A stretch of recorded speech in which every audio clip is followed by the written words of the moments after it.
The Bible says something different about this is a verse coming up here that I wouldn't doubt if nobody in this room remembers it. It's just not that popular because we kind of just skip over it. This is out of the book of James. The Bible is saying that sin isn't just doing something evil. It says, remember, it's sin to know what you ought to do and then not do it. Weird verse. That's a verse about being in neutral.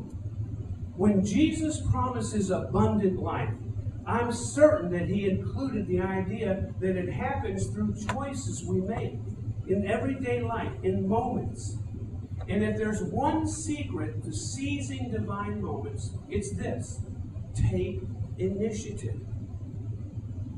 Too many of us do not take any initiative. The backstory of this Jonathan story we're looking at, it's the chapter before, chapter 13. Something interesting happened. King Saul, Jonathan's father, was the king of Israel, the first king of Israel. He had complete authority over all the people, everything, everywhere in Israel. Complete authority. And his army is going to attack the Philistines. Well, there's a duty, a priestly duty, that only the priest was supposed to do. Now, King Saul could do it because he's the king. He can do whatever he wants. But religiously speaking, according to God, only the priest was supposed to do this thing where he sacrifices an animal and he asks God's blessing on the army to go out and fight this war. Well, the priest was out of town. So Saul got a little arrogant, got a little impatient, and he abused his power and performed this priestly duty himself. Well, then the priest comes back in town and calls Saul out on it. That's bad. No. You're not supposed to do that.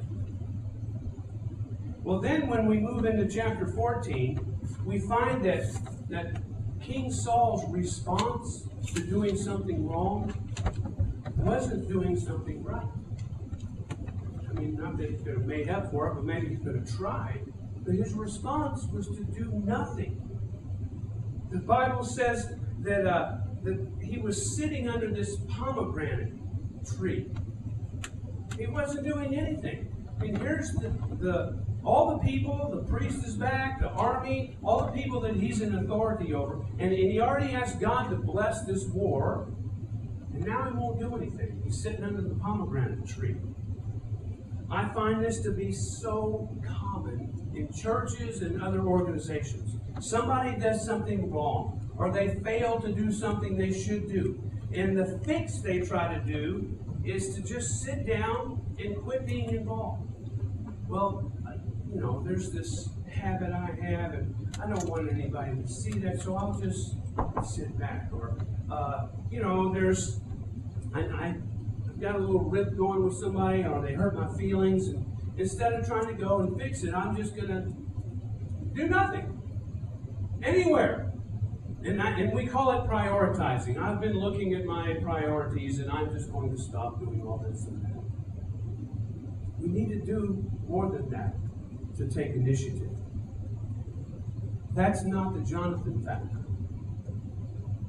In fact, when we sit under our pomegranate tree protecting our life, whatever it is, if it's a cushy life or it's an embarrassed life, when we do that, we miss that divine moment, the divine destiny. In the first verse of chapter 14, there are 3 words that separate Jonathan from most of us. Come, let's go. Come on, let's go. And that leads me to the last little thing I want to say today. Just do something. Just do something. For a lot of us, the most spiritual thing we can do today is do something. Just do something. Now, obviously, we don't want to do the wrong thing, but I've already said that we've moved beyond simply choosing between right and wrong. Okay? Remember, living in neutral may mean that there's no evil you've done, but there's nothing much good to speak about either. Nothing good either. I want to read a little example of this out of this book. It's a friend of McManus's.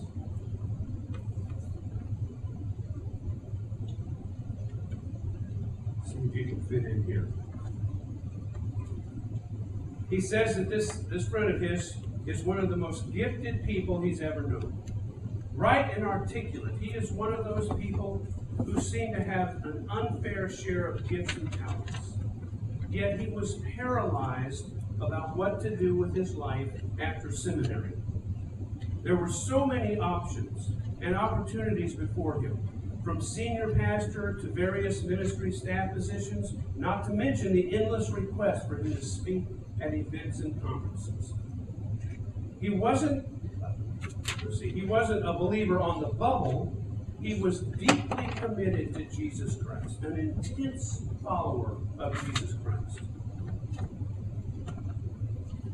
It says he wasn't having to choose between good and evil. His dilemma was that there were so many good options that it was hard to know which one to take. His great concern was doing something that would go against God's will for his life. He waited with earnestness for God to speak to him in clear and undeniable ways, but nothing seemed to come. The more there was silence, the more he was filled with uncertainty. For some reason, he didn't feel he had permission to choose. So he chose not to choose. And so by not choosing, he was essentially choosing to do nothing. I gave him the same advice that I have given many others who seemed destined to pitch a tent at the crossroad. I told him, just do something. He seemed shocked at what seemed a callous disregard for the will of God. He responded that he had too much respect for the sovereignty of God to just do something. I asked him if he thought that Hitler or Stalin had been capable of thwarting the sovereignty of God. He said, of course not.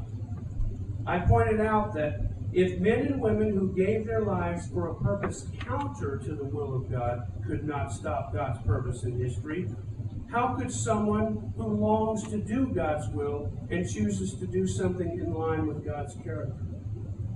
I told him I had too much respect for the sovereignty of God to think that he or I could mess it up. Very interesting. I asked that question to myself, making decisions. I've talked to people, I've counseled people, same thing. If you're praying for God's will, if you really want to seek Him, and you're living your life for Him, and there's a couple of choices, if you make the wrong choice, what's God going to do? Oh, you picked the wrong one, I'm going to punish you. Why would He do that? What kind of God would trick us like that? You see, we're not choosing between good and evil. We already know that. We've already heard from God about what's evil. We need to choose something. It's rarely considered evil to live in neutral. I mean, when you think it's living in neutral, no big deal, you know. It's maybe pitied. Maybe it's not such a great thing. But we don't think of it as evil.